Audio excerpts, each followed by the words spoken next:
karunia dari Allah Bapa, kasih sayang dari Tuhan kita Yesus Kristus, dan persekutuan daripada Roh Kudus itulah kiranya memberkati kamu sekalian. Amin. Selamat pagi, selamat kita bertemu kembali dalam renungan harian HKBP Jambi pada hari ini Rabu 20 Agustus 2025. Kita akan disapa oleh firman Tuhan dari kitab Lukas pasal 5 ayatnya yang kelima. Demikianlah bunyinya. Simon menjawab, "Guru, telah sepanjang malam kami bekerja keras dan kami tidak menangkap apa-apa, tetapi karena engkau menyuruhnya, aku akan menebarkan jala juga." Demikian firman Tuhan. Saudara, kisah ini tentu bukanlah kisah yang baru kita dengar. Betapa kita sering mendengar kisah tentang Simon Petrus dan teman-temannya ketika mereka sedang berlayar mencari ikan. Suatu ketika mereka tidak mendapatkan apa-apa. Saudara bisa membayangkan bagaimana perasaan para murid-murid, terutama Simon Petrus pada hari ini. Dia adalah seorang nelayan yang profesional yang pekerjaannya adalah menangkap ikan. Dan dia adalah seorang pekerja keras. Karena dikatakan dalam kitab ini sepanjang malam kami bekerja keras. Tetapi suatu ketika mereka tidak memperoleh apa-apa.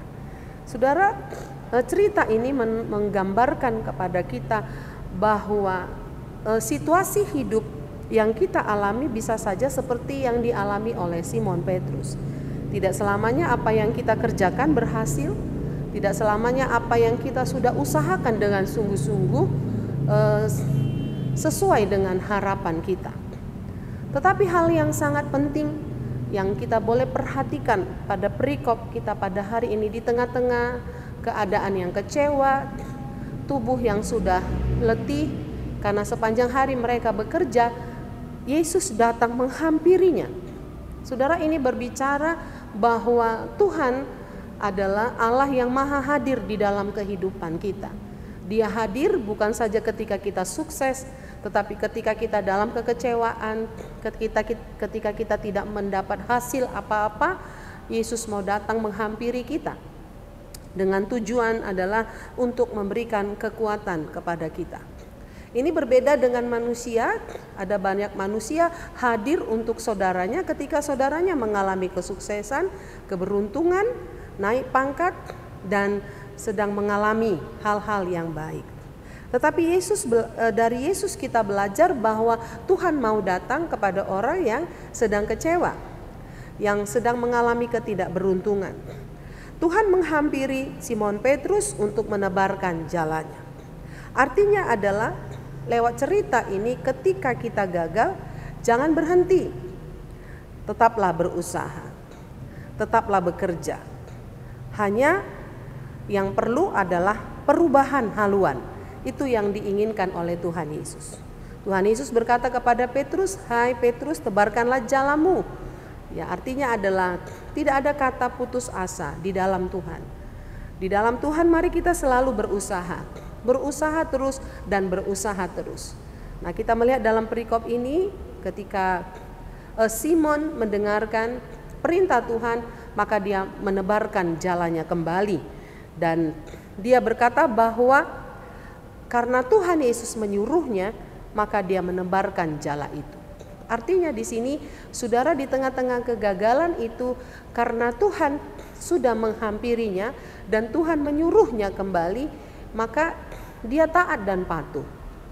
Ini satu konsep kesadaran diri, kerendahan hati, di mana kalau Tuhan sudah bicara, maka kita semua umat Tuhan harus patuh dan tunduk kepadanya, walaupun itu di luar nalar kemanusiaan kita, di luar kebiasaan-kebiasan kita. Tetapi karena Tuhan yang suruh, maka Petrus menuruti apa yang dikatakan Tuhan. Saudara, dalam kehidupan kita pentingnya hadir Tuhan Yesus dalam setiap pekerjaan kita. Kita yakin bahwa ketika Tuhan hadir dalam kehidupan kita, walau keadaan menurut logika berpikir kita tidak mungkin, tetapi ketika Dia sudah hadir dan ketika Tuhan yang perintahkan, maka segala yang tidak mungkin itu menjadi mungkin. Maka Dia memberkati. Saudara, bila kita melihat akhir daripada cerita ini bahwa Simon Petrus dan teman-temannya akhirnya mereka mendapat ikan dengan jumlah yang sangat besar. Bahkan jala mereka hampir robek oleh karena mereka menjala ikan dengan jumlah yang sangat banyak. Demikian saudara yang kita lihat dalam kisah ini, betapa Tuhan ketika dia sudah hadir bersama-sama dengan kita, maka kita akan menerima berkat-berkat Tuhan. Yang penting kita percaya akan kehadirannya dan kita taat kepadanya. Saudara, kalau pada hari ini atau pada waktu yang lalu kita mengalami banyak kesulitan, ada harapan-harapan kita yang tidak sesuai dengan kenyataan, ada usaha-usaha yang kita sudah lakukan tetapi tidak menemukan jalan keluar. Justru yang kita temukan adalah jalan buntu. Ketika kita sudah melakukan opsi A, opsi B, dan opsi C, tetapi tetap juga kita tidak melihat hasil-hasil yang baik. Karena itu penting bagi kita untuk evaluasi diri. Lewat ayat ini, maka kita diajak untuk membuka hati dan pikiran kita, bagaimana kita mau menghadirkan Tuhan dalam setiap usaha kita. Karena ketika Tuhan sudah hadir, kita percaya, maka Dia akan memberkati kita.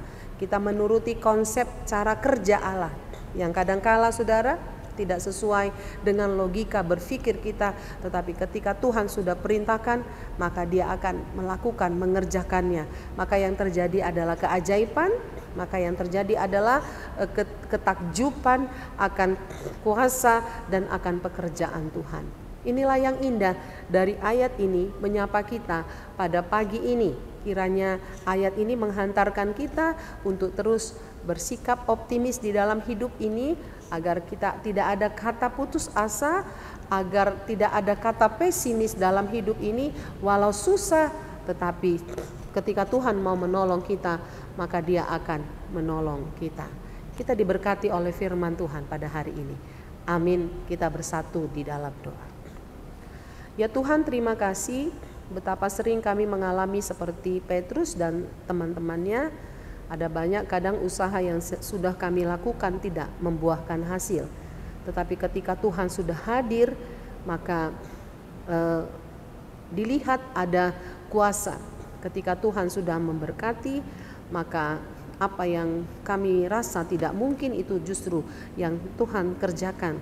Maka yang terjadi keajaiban, ketakjuban, dan memuji memuliakan Tuhan. Terima kasih buat hari ini, firman Tuhan sungguh indah, menyapa kami semua agar apapun yang kami alami dalam dunia ini, kami belajar percaya kepadamu, menghadirkan Tuhan dalam setiap program-program kami, dalam setiap rencana-rencana kami, karena kami harus tunduk akan Tuhan.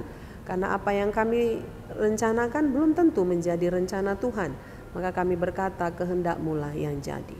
Maka pada hari ini hamba-Mu berdoa mensapaati seluruh jemaat Tuhan, mulai dari anak-anak hingga para lansia. Tuhan berkati anak-anak yang kami kasihi, mereka berasal daripada-Mu, dan kami merindukan anak-anak kami memiliki masa depan yang baik. Mereka menjadi anak yang pintar, mereka menjadi anak yang takut akan Tuhan. Mereka jauh dari pergaulan bebas, dan kiranya anak-anak kami terpelihara dalam kasih Tuhan melalui orang tua yang selalu bersedia merawat mereka, mempersiapkan masa depan mereka. Karena itu kiranya Tuhan Yesus hadir di tiap rumah tangga, hadir untuk Bapak dan Ibu, memberikan kesabaran, kekuatan, dan berkat-berkat yang berkelimpahan, agar lewat pekerjaan Bapak Ibu, maka anak-anak mereka menuju kepada masa depan yang lebih baik. Terima kasih Tuhan, berkati para lansia kami yang pada hari ini sedang berjuang terus untuk menikmati hari tua mereka. Roh Kudus-Mu menyertai, menghibur para orang tua kami, agar mereka tetap sabar, mereka tetap bertekun di dalam iman. Walaupun keadaan tubuh semakin memburuk, tetapi kami percaya Roh Kudus menguatkan mereka, agar mereka tetap setia kepada Tuhan, agar mereka tetap memuji dan memuliakan nama Tuhan.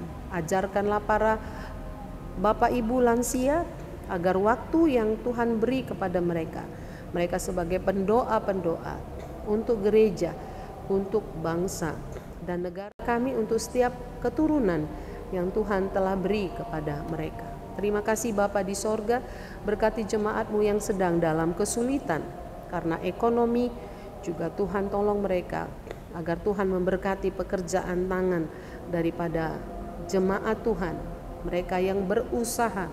Berkati bisnis anak-anak Tuhan agar berjalan dengan baik dan mereka mengerjakan bisnis mereka dengan takut akan Tuhan. Berkati juga karir dari anak-anak Tuhan dimanapun berada, baik di instansi pemerintah ataupun sebagai tenaga guru, tenaga kesehatan, mereka sebagai tenaga pemerintah yang bertugas dalam bidang keamanan. Tuhan semuanya berkati agar mereka juga menjadi perpanjangan Tuhan untuk menyampaikan kasih sukacita di tengah-tengah pekerjaan mereka. Mereka mendapat hidup yang layak lewat pekerjaan mereka. Kami berdoa buat jemaat-Mu yang sakit Tuhan, baik di rumah mereka masing-masing ataupun di rumah sakit. Datanglah Engkau dalam Roh Kudus menghibur mereka, agar di tengah-tengah pesakitan itu mereka semakin mendekatkan diri kepada Tuhan. Mereka tidak putus asa, tetapi mereka taat kepada Tuhan, selalu memanggil Tuhan sebagai juru selamat yang hidup. Kami percaya setiap jemaat-Mu yang sakit akan Tuhan pulihkan. Kami berdoa juga buat rumah tangga anak-anak Tuhan. Kiranya roh damai sejahtera ada di tengah-tengah rumah tangga anak-anak Tuhan. Roh yang saling mengasihi satu dengan yang lain, menerima satu dengan yang lain.